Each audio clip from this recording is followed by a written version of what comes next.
if he's kind of playing the amount of minutes that you envisioned whenever you took him off the red shirt. I mean, like Houston, I love Houston. I think he's going to be really, really good, but his knees have been bothering him still. Like that's the issue with him is, you know, they got him well enough to play the games they needed him to at Pepperdine, but he didn't practice the entire summer.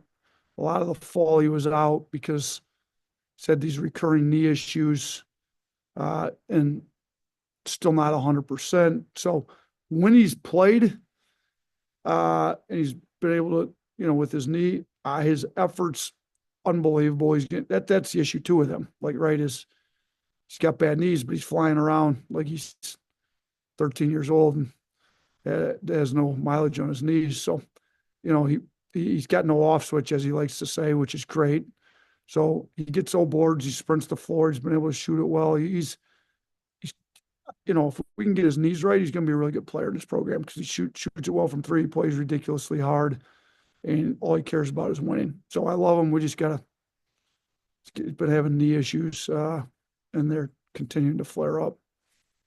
Uh, Mike Rodak.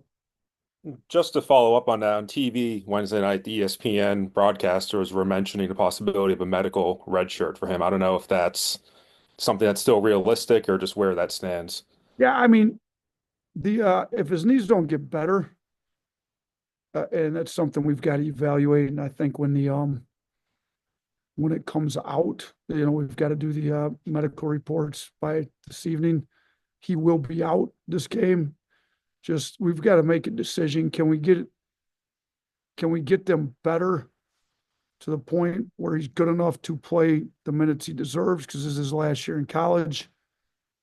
Or are his knees not going to be good enough, and it'd be smarter to, I think the last game was the last one he could play any amount of minutes and still get the medical red shirt with the knee deal that he's been having on go. So we've got to make a decision. So he's going to be out for this game, and then based on how rehab goes these next couple weeks, we've got to make a decision on that. Charlie Potter. Yeah, coach, when you look at the free throw struggles, is it as simple as just getting in the gym and getting shots up, or is there more you can do to try to help those numbers improve? Listen, outside of hiring a third party guy that I'm not sure if he can do it or not, I've always said with the guys, I mean, there's obviously a mental side of free throws for sure. I played, and one of my years, I had that a little bit. I think I was 90% plus halfway through my freshman year, and then you get miss a few and miss one that cost your team a game or whatnot, and all of a sudden you start overthinking it. So there's a mental side to free throws that you gotta build confidence. But the best way to build confidence is just get in the gym and shoot a bunch. Like you see 1,000 of them go through the net, you're gonna have confidence, step up. Like I make these, that's what I do. So the best thing you can do for free throws, it's the one thing in basketball that there's no variables at all ever outside of the ones that you yourself put in your head. So there's no defense. It's the same distance, same everything. So, we've been in the gym. We worked. We didn't do anything live yesterday, but we did shoot a lot of free throws, walk through some of their stuff. Guys have been in the gym on their own shooting them. But yeah, it's something if we don't fix, it's going to cost us a game because there's plenty of games. I think Ken Palm's got us losing this game by one. It would stink to lose a game by one and go 10 and 20 at the line like we did the last game. Jack Nolt. Yeah, Nate, you had that hard coaching moment with Derrion during that sequence at the start of the second half. What does it say about him taking that coaching well as a freshman and responding well to it for the rest of that game? Listen, Derrion's one of the best young men I've ever coached. His mother Marie's done an unbelievable job raising him. She coaches him hard. She's on him when he's not playing hard. He's about winning. I'd rather get on a guy and raise his level than have to, some guys don't really respond to that. So the only other option is just sit him. Derrion doesn't want to sit. Like he wants to compete. He wants to play. So I'd rather kind of get on him and keep him in the game. So maybe it was too much. It was a combination of the fact that we'd been on these guys about our starts the second half. The entire starters came out. My point to the second unit is, why do you think all 5 of you went in before you usually get in? It's for effort. Our defense isn't good enough. And then we go ahead and just give it up. And in hindsight, when I watched the film, it was equally on Chris Youngblood as it was on Derrion. Chris is supposed to be back. The guy ran by Derrion, so it was pretty obvious that Derrion gave it up. But Chris was supposed to be back at the rim in the lane, so that wasn't even an option, even if Derrion did get overrun. So Chris should have gotten it as much as Derrion. Chris knew it, took the ownership for it in film. Derrion, unbelievable kid. I love him, and he's super mature and coachable, and I love having him in our program. He's getting better every game. Nick Kelly. Yeah, Nate, practice question for you. How would you describe the way you like to have your guys practice and just your overall approach to how you structure practice? Competitive, intense, while teaching. Like, every drill we do as much as possible. Not 100%. There's some, we got some warm up, some station work here and there, like some skill level stuff when they go to positional, but pretty much everything we do 5-on-5s, competing against each other, even some of our 5-on-0 stuff, we score and compete. The live stuff's live, day before a game, we just got out of practice. It was live. It was intense. Guys got after it.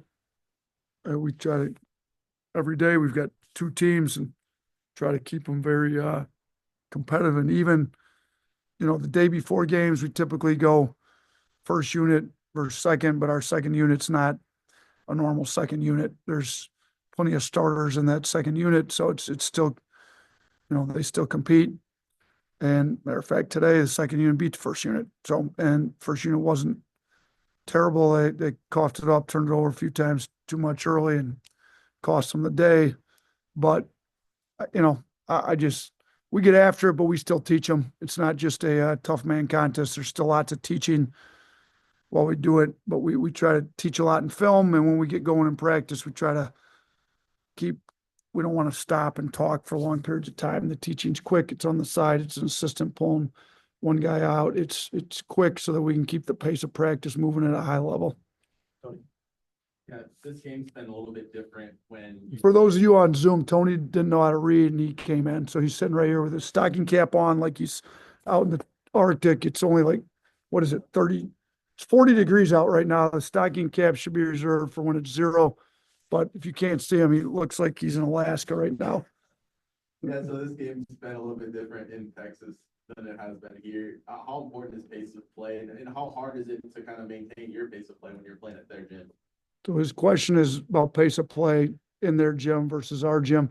Look, I'll say this: and you guys are good reporters, you understand that we use analytics. So I'm sure you're all in KenPom. You see all the tempos and stuff. So they've got one of the slower tempos in the country, mainly, well, for a few reasons, but a big one is they press and teams get slowed down with the press. So without turning it over, we would like to try to increase tempo and pace of play. The issue is you get going too fast and you throw the ball around, you turn it over, it plays right into their hands too. So they slow people down, but they turn them over. So without, risking turnovers, we would like to attack the press quickly, get into stuff. Now, the goal is not to have the fastest offense in the country. The goal is to have the most efficient offense in the country. We typically are one of the fastest. Some years we're the fastest high major team in the country. We didn't end up number 1. I think we ended up number 2 in efficiency last year. I think we're number 3 right now in adjusted efficiency. So without sacrificing efficiency, which turnovers are the worst possible thing you can do to affect your efficiency numbers, we do want to get the tempo up. I do think their intensity, their level of play is great in their arena. It'd be great. Both teams are kind of top in the country in offensive boards. Can you see this game really coming down to who wins the offensive glass and the second chance points? Yeah. The question is who wins the offensive rebounds and second chance points, and will that determine the winner of the game? I think it will be a large factor in this game because they're number one in the country in offensive rebounding rate. I told our guys there's no chance we're getting 100% of our defensive rebounds. We don't even do that against teams that barely crash. So, we can't let them get 50% of them, but the ones that they do get, and they're going to get some because they send 5 guys a lot, we still have to guard it out. We can't be so disappointed with ourselves that, that we just give up when we give up. We got to continue to guard. They don't get points for old boards. They get points for second chance points. So when we do give up an offensive rebound, we just got to guard it out. We got to really guard. Last one, Jim. I was going to ask about pace, but since Tony handled that for us, you have 5 common opponents already. They play 15 games with your belt. They'll share 5 common opponents. How much do those common opponents really help you with preparation? But it's early in that play. That's the questions about common opponents and how much do they happen. We've had 5 already, which is odd for this early in the year because we did play in the same, MT out in Vegas. So that obviously gave some of them there. It's good because you know what the other team's really about when you play, Creighton, we know how, we look, you definitely like to look at common opponents if they do things similarly. And there's, Purdue, we played there. So, Purdue, Creighton, 2 that for sure you want to look at. So I think Oklahoma for sure, especially that's their last game they played and we just played them recently. So, we definitely looked at that. I think it helps for sure. So look, it's nice that you guys could sit at home on the Zoom. Tony wasn't the only one. Some of these guys, I think they just wanted to come in because it looks like, even when they tell you to stay home, if you come in, Steven's going to feel bad and give you a question, even if you didn't follow instructions. If you come in, you get to ask a question. So appreciate you guys coming in, the 3 of you. Appreciate you guys that got on the Zoom. Roll Tide. We'll see you back in Coleman on Tuesday.